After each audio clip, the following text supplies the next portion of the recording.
Comment réagir face aux critiques? Faut-il se défendre, attaquer en retour ou simplement ignorer?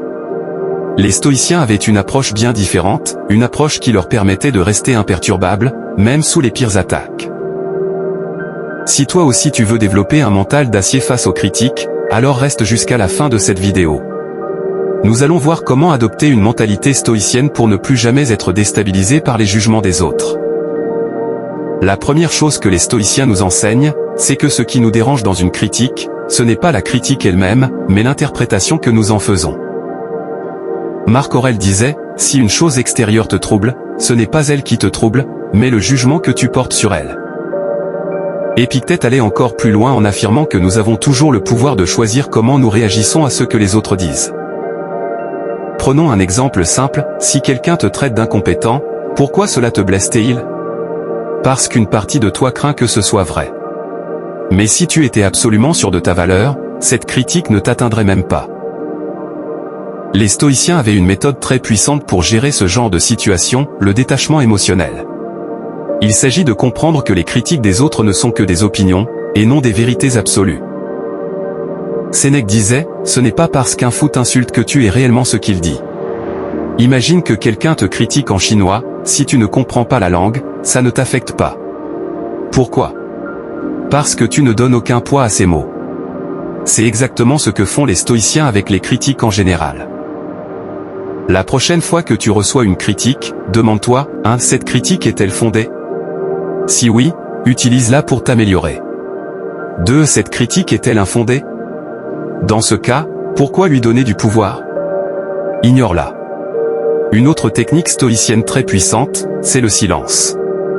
La plupart des critiques visent à provoquer une réaction émotionnelle. Mais si tu ne réagis pas, l'attaque perd toute sa force. Marc Aurèle pratiquait ce qu'on appelle aujourd'hui la neutralité émotionnelle. Quand on l'insultait, il répondait souvent, par le silence ou une simple phrase calme comme « cela te regarde ». En refusant de donner de l'énergie à la critique, tu prives ton interlocuteur du plaisir de te voir réagir. Essaie cette technique, la prochaine fois qu'on te critique, au lieu de réagir immédiatement, fais une pause. Respire. Pose-toi cette question, est-ce que répondre à cette critique va améliorer ma vie? Si la réponse est non, alors ne perds pas ton temps. Les stoïciens avaient aussi une philosophie très puissante, tout est une opportunité d'apprentissage. Même les critiques, même les insultes.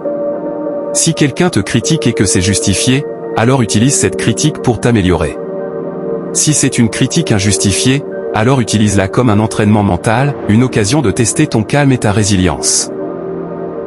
Sénèque disait, les difficultés renforcent l'esprit, comme le travail renforce le corps.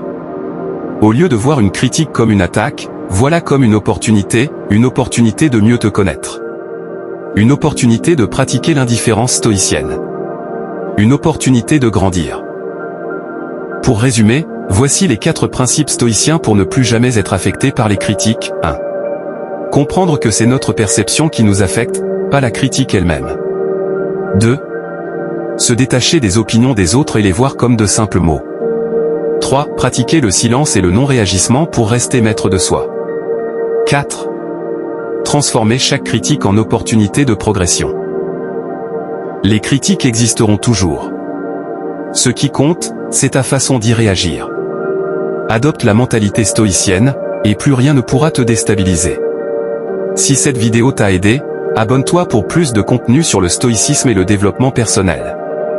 N'oublie pas d'activer la cloche pour ne rien manquer et de aimer si ce sujet t'a plu.